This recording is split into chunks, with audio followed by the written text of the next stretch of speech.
Eu ouvi essa canção hoje de manhã, eu estou com... Nada acontece por acaso, né? Eu estou com essa ministração pronta já, e ontem a gente falou muito sobre esse assunto em um ambiente que nós estávamos, e aí hoje de manhã acordei e ouvi esse louvor, que o pastor havia compartilhado, e também me remeteu lá atrás. Mas quantos já sentem sobre a sua vida? Aí você precisa ser honesto e sincero com você mesmo. Quantos de vocês sentem a graça de Deus sobre a vida de vocês? Digam amém. A graça de Deus, a gente não pode tornar ela um clichê, o favor imerecido. Eu não mereci, recebi e basta, acabou. Porque a graça de Deus, ela é muito mais profunda do que essa simples verdade. A graça de Deus tem poderes extraordinários sobre as nossas vidas. Aliás, nenhum de nós aqui esta manhã éramos merecedores de receber de Deus. Nem Pedro, nem Tiago, nem Jean, nenhum de nós éramos merecedores. Mas a graça de Deus nos alcançou. E isso não vem de nós, é dom de Deus. Para tanto, nós vamos para Efésios capítulo 2, versículos 8 e 9. E eu creio que vocês vão poder acompanhar aqui com a gente, mas eu vou ler aqui na versão que eu escolhi, que diz assim: porque pela graça sois salvos, por meio da fé, e isso não vem de vós, é dom de Deus, nem vem das obras, para que ninguém se glorie. Logo nós fomos alcançados. Que manhã gostosa que está o louvor, que manhã maravilhosa que está esse culto. Então eu vou inicialmente pedir para você, eu vou falar isso de novo, e eu não quero que você só aplauda, mas você pode aplaudi-lo, mas eu quero que você encontre em você, nesta manhã, as melhores e maiores palavras que você encontrar para louvar a Deus por aquilo que o Senhor já fez. Nós conversávamos ontem em um ambiente e eu disse uma afirmativa que eu quero repetir aqui essa noite antes de começar a pregar. E durante a ministração você vai entender por que dessa afirmação tão contundente. Eu me sinto salvo. Então, para isso eu queria dizer para vocês que não vem de vós, é dom de Deus. Então você foi salvo, porque a graça de Deus te alcançou. A graça de Deus. Quando a gente olha para o texto sagrado, a gente vai primeiro tentar definir, e é óbvio que a grande maioria de nós já entendemos isso, o que é graça. E na sua definição maior é o favor imerecido de Deus sobre as nossas vidas. Então eu queria trabalhar em 3 pontos esta manhã que eu anotei aqui. Primeiro, a graça nos encontra. Eu publiquei uma frase dessa mensagem esta madrugada, esta manhã, ou ontem à noite, não me recordo. Ninguém está tão longe que não possa ser alcançado pela graça. Existem homens e mulheres nesta manhã que estavam em lugares, em ambientes, em estilos de vida totalmente diferentes uns dos outros. Alguns afundados na cachaça, mas a graça de Deus foi lá onde ele estava e o encontrou. Outros estavam perdidos nas substâncias químicas, mas a mesma graça foi lá onde ele estava e o resgatou e o trouxe de volta para a sua verdadeira criação. Outros estavam ali, só ali. Eram pessoas que não se envolveram com álcool, com prostituição, com drogadição, mas eram pessoas que estavam logo ali, logo após o primeiro vale. A mesma graça foi ali e o trouxe de volta. Isso não quer dizer que quem foi longe é melhor ou mais, não. O que nós estamos entendendo é que todos nós, em primeiro momento, fomos encontrados por algo chamado graça. Ela veio ao nosso encontro. Dia 24 de janeiro de 1998. Eu tinha apenas 17 anos. Eu não tinha uma perspectiva. Eu não era um cara ruim. Eu não estava envolvido com coisas tecnicamente ou ilícitas. Era só um jovem que tinha um estilo de vida que também não honrava a Deus. Mas dia 24 de janeiro eu estava dentro de uma igreja e tinha alguém usando e fazendo uso da palavra de Deus, e esta palavra ela é viva. E enquanto ele ministrava, enquanto ele pregava, aquilo foi crescendo, foi se agigantando dentro da gente. E quando o pastor faz um convite, se tem alguém aqui para aceitar a Jesus, quando eu vi, a minha esposa estava indo, e quando eu me dei conta, eu já estava lá. Mas não fui eu quem fui, foi a graça que veio ao meu encontro e me libertou. Então eu merecia? Não. Você merecia? Não. Mas a graça, ela te encontrou. Ela foi em sua direção e fez de você um novo homem. Romanos capítulo 5, versículo 8, vai dizer o seguinte: mas Deus prova o seu amor para conosco, em que Cristo morreu por nós, sendo nós ainda pecadores. Onde essa graça foi nos buscar? Esta graça foi nos buscar em uma vida de pecados. Esta graça foi ao nosso encontro quando nós estávamos no adultério. Essa graça foi ao nosso encontro quando nós estávamos mentindo, quando nós estávamos roubando, quando nós estávamos prostituindo, quando nós estávamos usando entorpecentes, coisas ilícitas. Esta graça foi ao nosso encontro quando nós ainda éramos pecadores. Então ela vem em nossa direção. A graça de Deus não espera que nós estejamos prontos. Ô irmão, não ache você que porque você veio para o Evangelho você é perfeito. Não ache você porque você veio para o Evangelho agora você é sabe? Eu não sei por que tem esse termo, espero que não seja nada místico e nem, não é um alecrim dourado. A graça de Deus te encontrou nas piores condições. Mas sabe o que é isso, irmão? Isso é a manifestação do amor de Deus sobre as nossas vidas. Então não é nós estarmos prontos para vir. Essa graça nos buscou quando nós estávamos todos nós estávamos virados no que é aquilo, errados. Mas ela foi ao nosso encontro, ela nos encontrou. E aí, é claro, revelou ao seu coração o amor de Jesus sobre a nossa vida, e nos conduz a um lugar tão precioso, que quando nós chegamos, nós decidimos, nós não queremos sair mais da presença dEle. Então ela foi nos buscar. Lembra-se de um texto sagrado em Lucas capítulo 15, o capítulo dos achados e perdidos. Um moço que tinha tudo em casa, ele tinha todas as regalias possíveis em casa, mas de repente ele olhou para o pai e disse: pai, eu quero o que é meu, que eu vou embora. E ele pegou toda a parte da sua herança, foi embora, gastou tudo com coisas que não devia. Ele estava lá. Essa é uma coisa que nós precisamos tratar em nós, irmãos.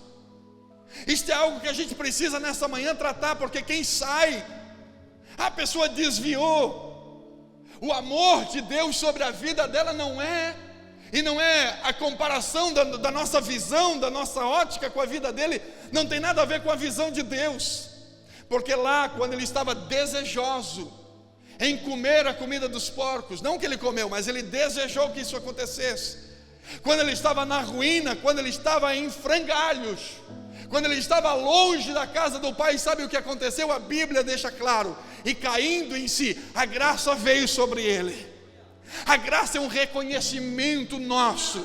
Ele chega em nós e nós reconhecemos que Deus, eu não sei você, mas nesta manhã eu queria reafirmar: Deus, Ele é bom. A graça de Deus foi lá onde ele estava, encontrou ele de novo, caindo em si, levantou-se e disse: pequei contra os céus e pequei perante o meu pai. Ele argumentando, dizendo: vou chegar e vou dizer para ele: não sou digno de ser chamado teu filho, mas faz-me como um dos teus jornaleiros. Sabe o que foi isso? Foi a lembrança de quem Deus era, de quem Cristo é. A graça de Deus trouxe à tona: há um lugar seguro para você estar.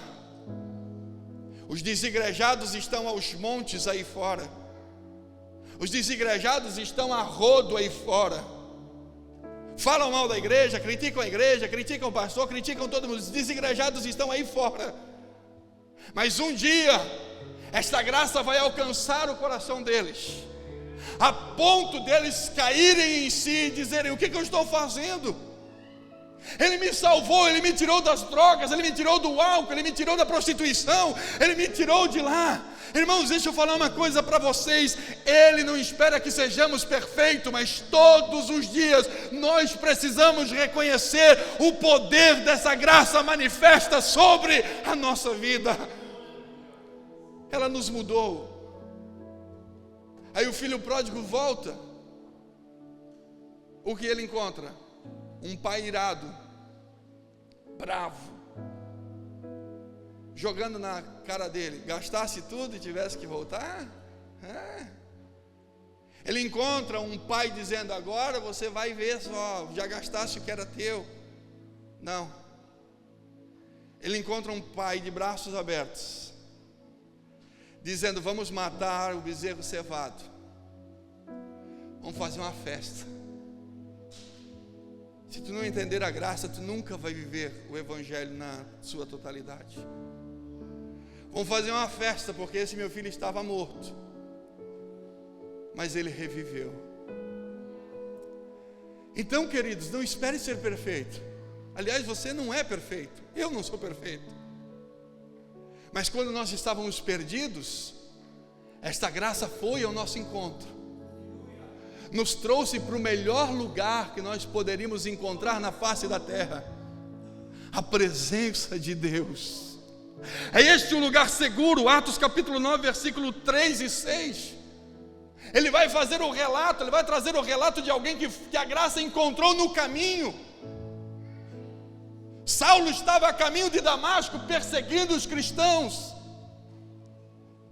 As pessoas tinham medo dele, as pessoas não o aceitavam. Mas o texto vai dizer que caindo em terra,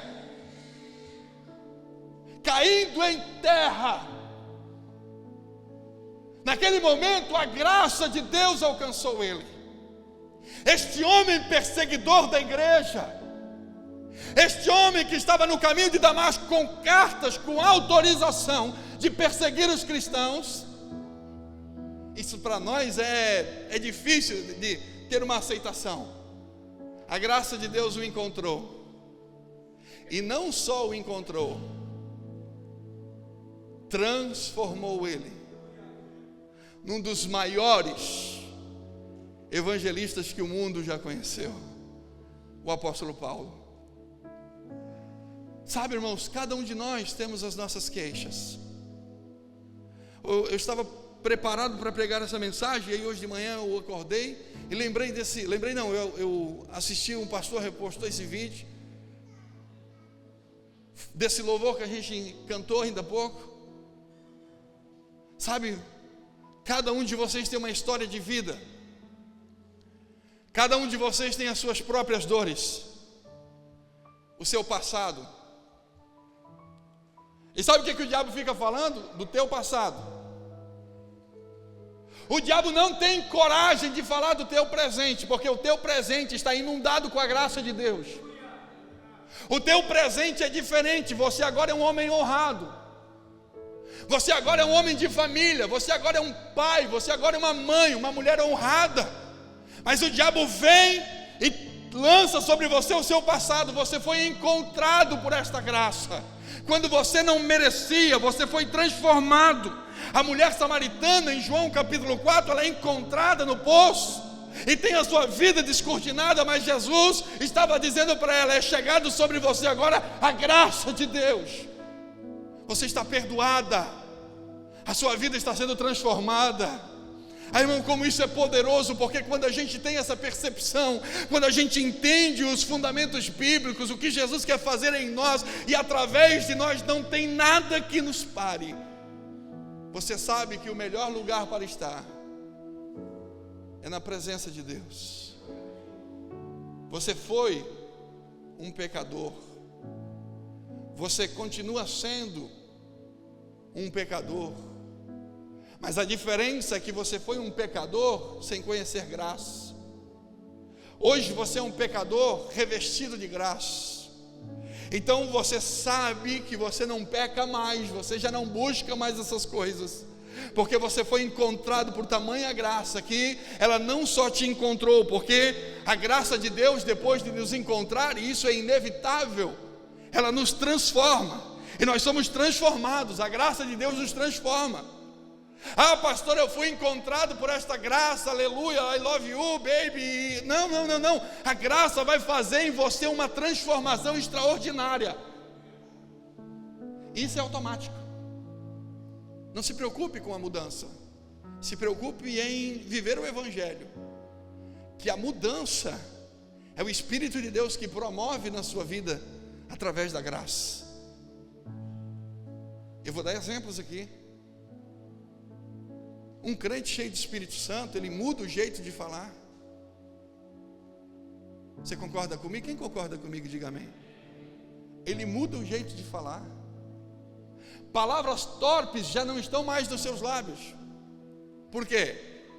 Porque ele foi transformado. Não cabe mais. Eu tenho me preocupado com a igreja desses dias, desses últimos dias. Quem crê que são os últimos dias? Porque parece que a secularização bateu na porta e está tudo certo. Não, irmãos, a graça transforma. A graça te leva a um lugar, a um entendimento que não vive mais você. É um texto bíblico, não vive mais você. Mas agora, por mais que você tenha essa liberdade, é Cristo quem vive em você. E se Cristo vive em você, você mede tudo aquilo que faz. Você já não fala mais palavras torpes, você já não engana mais, você já não trai mais, você já não mente mais, você já não se envolve mais em fofoca. Você já é um crente lavado, remido pelo sangue do Cordeiro de Deus, que tira o pecado do mundo. Essa semana eu falei para minha esposa, a gente foi fazer umas visitas e tal. E eu disse para minha esposa assim: que maravilhoso você estar em um ambiente aonde fala-se somente das coisas de Deus. Não estão falando mal de ninguém, não estão falando mal do Pedro, do Tiago, da Joana, não falam do passado de ninguém, não falam de Deus. Isso é um ambiente maravilhoso. É um ambiente de gente transformada. Você vai para o trabalho, lá no trabalho todo mundo pode se reunir, fazer uma rodinha e dizer: olha, vamos dizer para o encarregado que foi assim. Você é crente, você diz assim: não, eu não posso falar isso aí, porque não foi assim. Esse não é o meu princípio, a graça de Deus me transformou. Você faz uma outra coisa e de repente está todo mundo dizendo: não, vamos fazer por aqui. Você diz assim: não, eu não posso fazer isso, porque a graça de Deus me transformou. Está todo mundo falando palavrão, xingando, brigando, falando mal disso e não sei o que, e você diz assim: não, da minha boca não vai sair essas palavras, porque a graça de Deus me transformou. Você está na patota de futebol da empresa, na festa da empresa, está todo mundo falando de mulher, de caso extraconjugal, de quem é mais homem, de quem fez mais, de quem fez menos. Você diz: não, eu prefiro ser eu, porque a graça de Deus me transformou. Ela vai transformando, ela vai mudando. Tito capítulo 2, versículos 11 e 12. Porque a graça de Deus se manifestou, trazendo salvação a todos os homens, ensinando-nos que, renunciando à impiedade e às concupiscências mundanas, vivemos neste presente século sóbria, justa e piedosamente. Vou falar uma coisa para vocês, irmãos. O amor de Deus nos alcançou, mas isso não é uma carta aberta, um cheque em branco, para a gente fazer o que quer. Isso não é um cheque em branco. A graça me alcançou, então eu faço da minha vida, eu sei o meu limite. O nosso limite é quando nós não nos parecemos com Cristo, é o nosso limite. Se você mover uma folha de papel que Cristo não moveria, é o teu limite. Então é muito difícil, pastor. É. Ao mesmo tempo que é prazeroso. Posso fazer uma pergunta? Eu queria que você interagisse comigo essa manhã. Certamente em algum momento da sua vida, você deixou de fazer alguma coisa por amor a Cristo. A pergunta que eu te faço: foi prazeroso para você?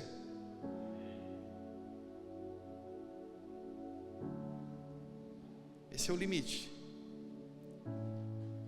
O nosso Cristo não é um Cristo de regras. O nosso Cristo não vai dizer para mim, e me faz hoje, eu não sei, antigamente a gente respondia pergunta para os irmãos assim: pastor, Jesus vem antes ou depois da grande tribulação? E eu queria muito falar mas um culto só não é suficiente para explicar isso. Antigamente eles faziam uma pergunta: o que o senhor acha? O milênio, o céu vai ser onde? A gente vai morar na terra mesmo? Vai ser no céu? Antigamente eles perguntavam assim: pastor, eu tenho uma dúvida, por que o Velho Testamento tem tantos livros e o Novo tem tanto? Quantos autores? Hoje as perguntas mudaram, isso me preocupa muito.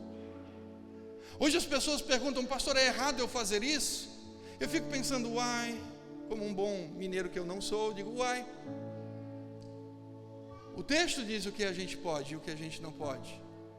E não é legalismo, porque o legalismo ele também tem o seu limite.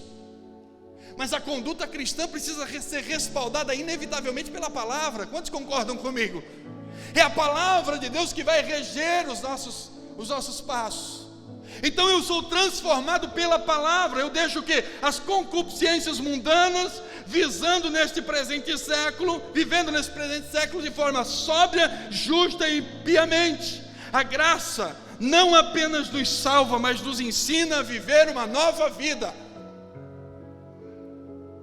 A graça não só nos salva, mas nos ensina a viver uma nova vida. Quem roubava não rouba mais, quem mentia não mente mais, quem enganava não engana mais, quem fazia coisas erradas não faz mais, quem se embriagava não se embriaga mais, quem usava droga não usa mais. Tem igreja hoje que eles estão usando entorpecente, tem para todos os gostos, irmão. Mas o que o texto está dizendo para a gente é que a graça de Deus nos salva, mas também nos ensina a viver uma nova vida. Olha, antes de vir para a igreja, eu só andava com malaco. Até essa palavra eu não deveria ter dito. O que é malaco? Malaco é o cara que anda na quebrada lá. E sabe como é que era o vocabulário? O meu vocabulário quando adolescente, eu falava assim: e aí, tá ligado? Pode crer. Vamos lá na baia, vamos trampar. Esse era o meu vocabulário. Eu andava como todo jovem andava. Eu virava com 13 anos de idade, 13 para 14 anos, eu virava à noite com os amigos jogando truco, tomando vinho. Com 13 anos de idade. Então eu me criei nesse ambiente de loucura. Com 17 anos aceitei a Jesus. Eu já contei isso aqui para vocês em outra ocasião. E quando eu aceitei Jesus, os mais antigos vão lembrar dessa loja. Eu aceitei Jesus no sábado, na segunda eu estava dentro da SS. Lembra daquela loja SS lá na Tupá Central? Quem nunca comprou uma calça social lá, que atire a primeira pedra. Comprei 3 calças de linho. Hoje não, hoje as calças são mais finas embaixo, mais coladas em cima. O cara fica todo, né? Fica todo remodelado, né? Não, nós andava com calça assim, ó. Parecia uns bombachão assim. Sapato, calça, camisa social por dentro da calça, um cinto, um palitozão por cima, né? Era o terno, né? Comprei um terno creme, sim, chocolatado, que coisa mais horrível aquilo. Mas era da época. Eu aceitei Jesus no sábado, na segunda eu já vou falar, porque senão você vai dizer, o pastor vai agora mudar os usos e costumes. Não é isso. Não é isso. Na segunda eu já estava empalamado dentro daquele negócio. E imagine você, os meus amigos no outro dia. Aprontou todas, agora está assim. Olha aí. É isso que o diabo vai fazer.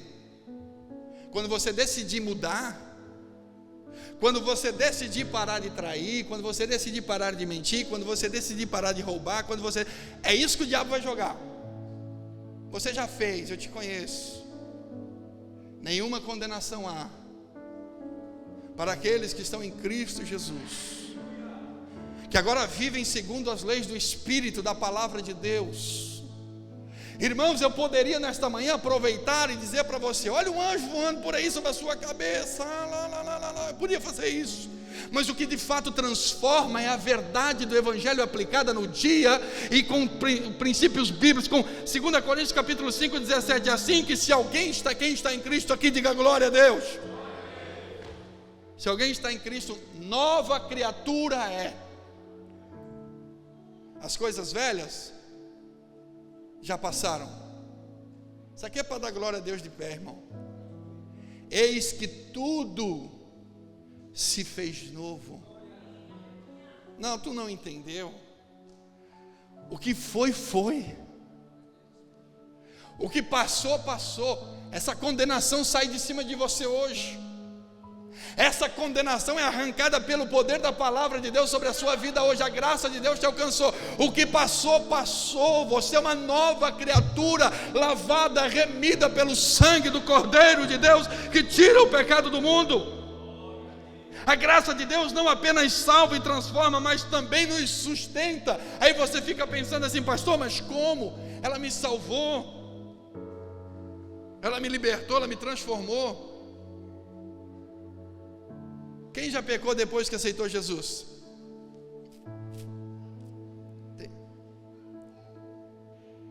Perdão, eu pequei. E quem depois que pecou, viveu uma acusação intensa sobre a sua vida? Difícil lidar com isso, porque a acusação não vem só do diabo, ela vem dos homens. E todo dia o diabo vai jogar na tua cara. E anota isso aí, irmão. Anota isso aí. Que um pecado não confessado está na mão do diabo. Uma hora ele vai jogar na tua cara. Um pecado não confessado está na mão do diabo. E uma hora ele vai lançar. Mas a graça de Deus nos sustenta. Nós não fomos alcançados por Jesus para pararmos no meio do caminho.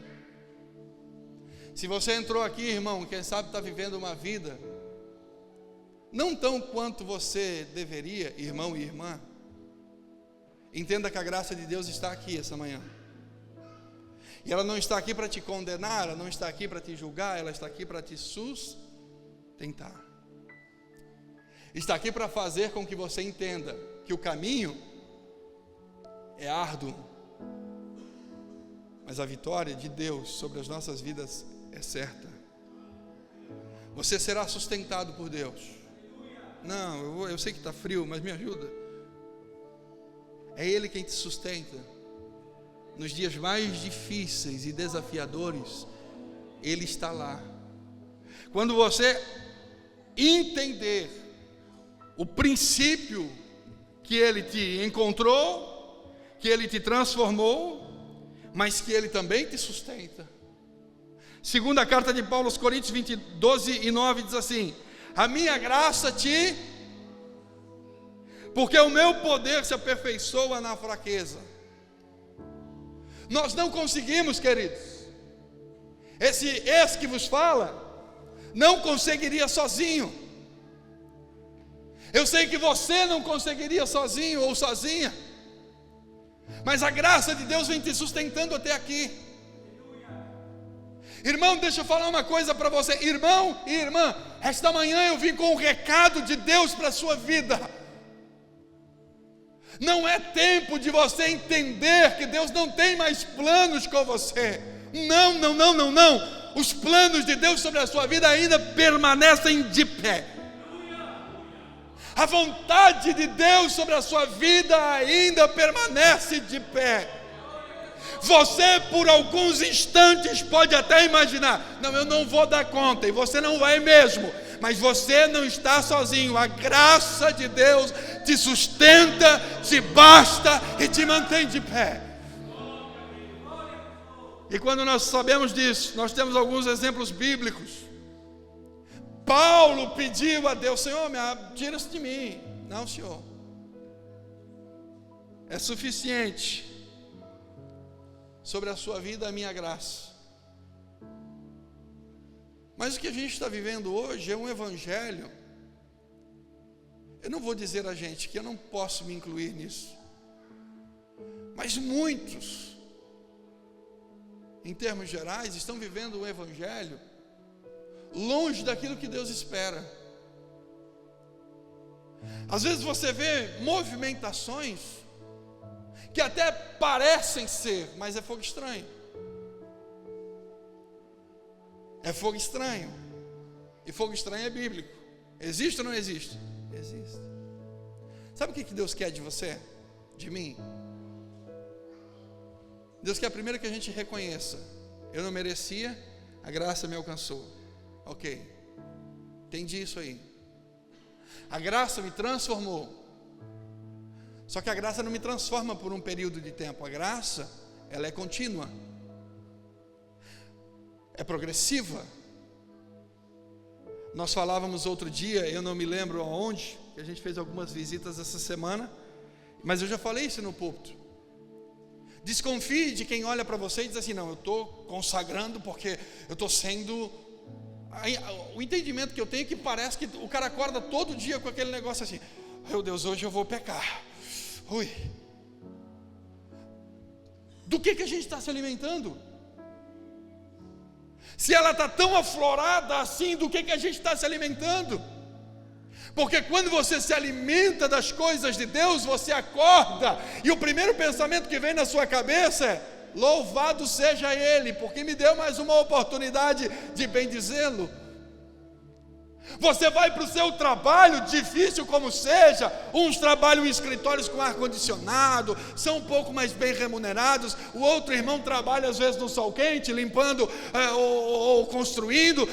Para Deus não importa. O importante é aquilo que está aqui dentro. Lá, quando você estiver trabalhando debaixo do sol ou no ar-condicionado, a graça de Deus tem que te fazer entender que você é imerecedor, mas Ele te alcançou.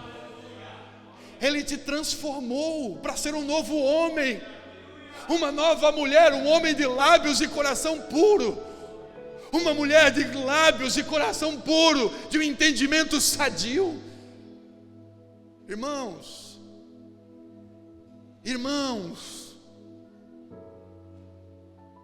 a gente está se contaminando tão fácil.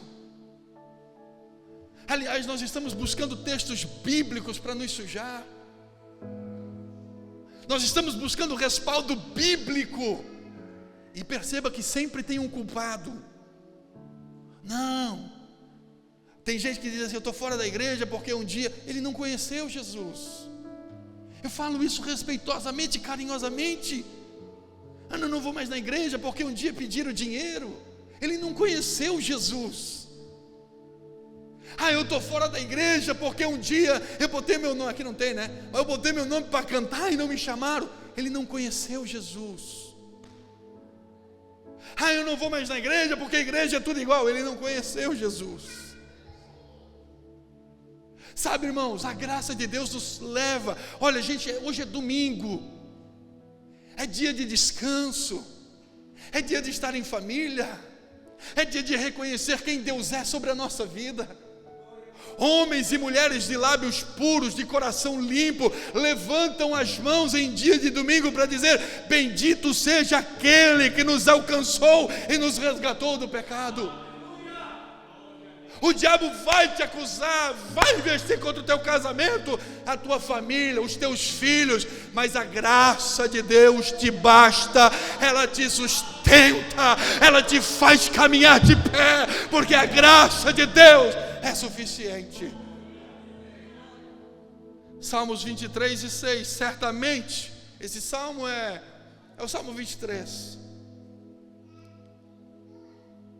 No versículo 4, o salmista Davi diz assim: ainda que eu andasse, põe para mim, no vale da sombra da morte, não temeria mal algum.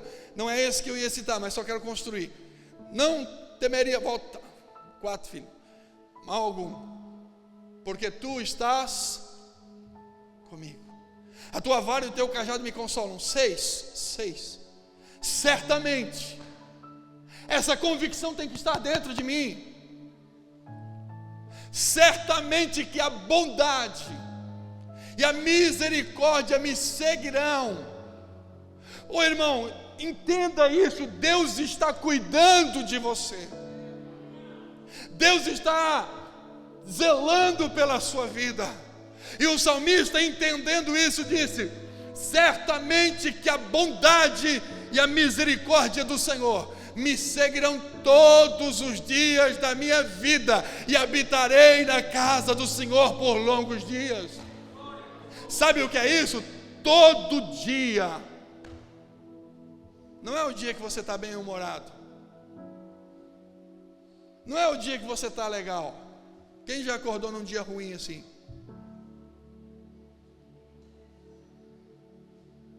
Quem já acordou e pensou assim: vou chutar o balde? Quem já acordou naquele dia péssimo, sabe aquele dia péssimo? Todos nós. Eu me lembro que quando nós nos mudamos para a missão, foi a primeira vez que a gente saiu de Blumenau. A gente foi morar no oeste, família ficou aqui, amigos ficaram aqui, ficou tudo aqui. E a gente foi com uma palavra. Existiam dias que eu acordava e a Léa olhava para mim e dizia assim: você não está legal hoje, né? Eu dizia: não. Só que eu era o pastor da igreja, então não tem essa. Está legal, não está? O barco tem que ir. Ela fazia de tudo, porque às vezes o Espírito Santo vai usar alguém para te sustentar. Você está entendendo o que eu estou dizendo? Eu dizia: não estou legal hoje. Aí eu ganhava cafezinho. Aí no outro dia eu acordava e dizia: não estou legal, tá? Ela fazia de tudo para me agradar. Era saudade, eram problemas, dificuldades. Aí eu me sentia gigante. Eu digo: poxa, ela está comigo. Passavam uns 2, 3 dias, 4, uma semana. Eu acordava, olhava para ela, ela estava assim. Eu dizia para ela assim: você não está legal hoje, né, amor? Não, hoje eu não estou legal. E lá ia eu fazer de tudo para que ela se sentisse bem. Irmãos, cuide de alguém. Tem gente morrendo dentro da igreja porque não cuida nem dele nem dos outros. A melhor coisa que você vai fazer, e eu já tentei desistir, vou falar uma coisa para vocês, eu já tentei desistir de pessoas. Quer saber? Abandona. Mas a gente não consegue. Você também já fez isso, né? Não fica me julgando, você também já fez isso. Mas algo dentro da gente diz assim: não, você é maior do que isso. Aí você entende que a graça que me sustenta também me usa para sustentar o outro irmão. A graça que te mantém de pé não te mantém de pé só para que você esteja de pé. Ela te mantém de pé para que você também mantenha as outras pessoas de pé. Então esta graça, ela é esta misericórdia. Todos os dias de manhã, quando você acorda, entenda, tem uma porção de graça sobre a sua vida. Não, o Victor entendeu, vou repetir. Todas as manhãs, quando você acorda, tem uma porção de graça sobre a sua vida. A misericórdia de Deus todas as manhãs vai ao seu encontro. Por quê, pastor? Porque você foi encontrado, você foi transformado e você será sustentado pela graça de Deus que um dia Ele alcançou. Hebreus capítulo 4, versículo 16 diz assim: cheguemos, pois, com confiança ao trono da graça. Cheguemos, pois, com confiança ao trono da graça, para que possamos alcançar misericórdia e achar graça. O trono de Deus é inabalável. A terra treme, os vulcões se acionam, as tsunamis vêm, devastam, as queimadas apavoram, as desgraças naturais, as guerras, as grandes potências nucleares, Irã, China, Estados Unidos, eles podem guerrear. Deus não se abalou na Primeira Guerra Mundial, Deus não se abalou na Segunda Guerra Mundial. Deus, no trono de Deus permanece firme, e a graça de Deus, ela permanece constante sobre a vida daqueles que creem que Ele é Senhor. Você pode aplaudir a Jesus pela vida dele?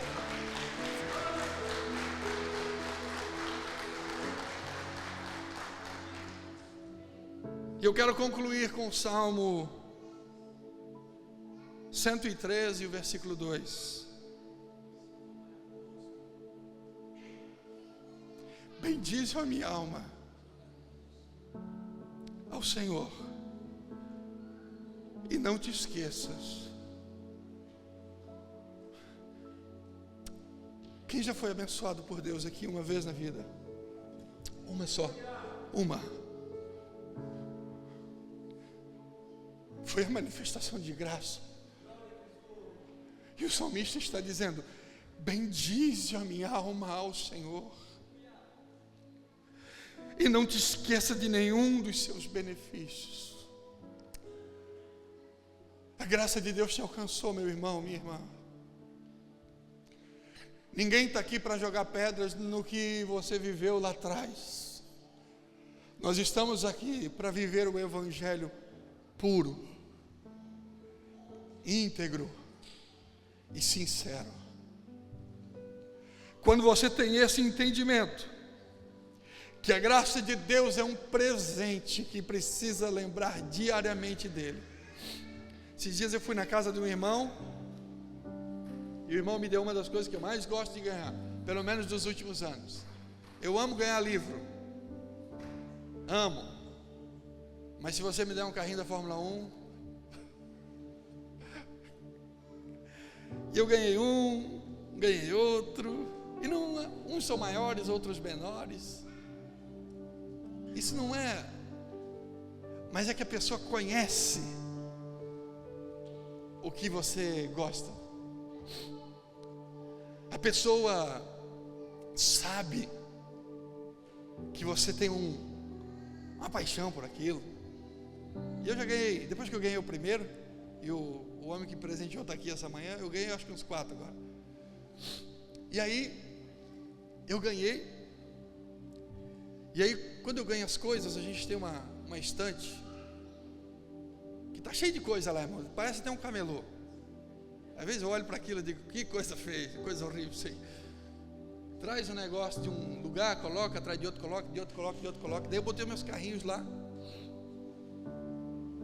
E botei meu carrinho lá. Eu estou só dando esse exemplo, irmão, para 2 coisas. Primeiro, se quiser me dar um carrinho, tá? Estou brincando. Mas sempre que eu olho para aquilo, e você com certeza tem isso dentro da tua casa, Sabe, antigamente a gente ganhava aqueles... Antigamente, como que se eu tivesse participado disso, né? Mas sabe aquelas louças de família? A avó deu lá no casamento aquele jogo de xícara com bordinha dourada, aqueles negócios assim. Que o pessoal mais... Com todo respeito, a gente é jovem, a gente não entende muito isso, mas o que eles faziam? Eles pegavam a cristaleira, né? Colocavam lá na cristaleira, ficava lá, chegava a visita, a gente dava aquelas canecas. Eu tenho pavor dessas coisas, irmão. Aquelas canecas, sabe? Aí bota aquelas canecas assim, e aquilo ficava lá.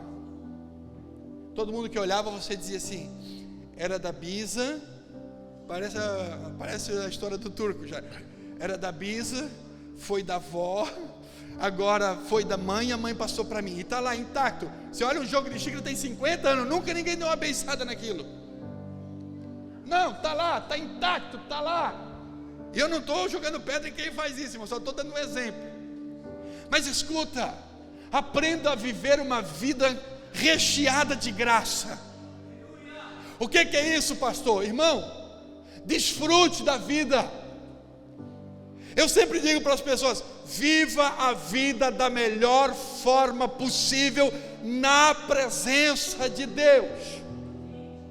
Eu não estou sozinho nessa manhã, então tu pelo menos, filho, para mim encerrar assim bonito, dá um glória a Deus, um aleluia, bate palma, levanta, faz alguma coisa.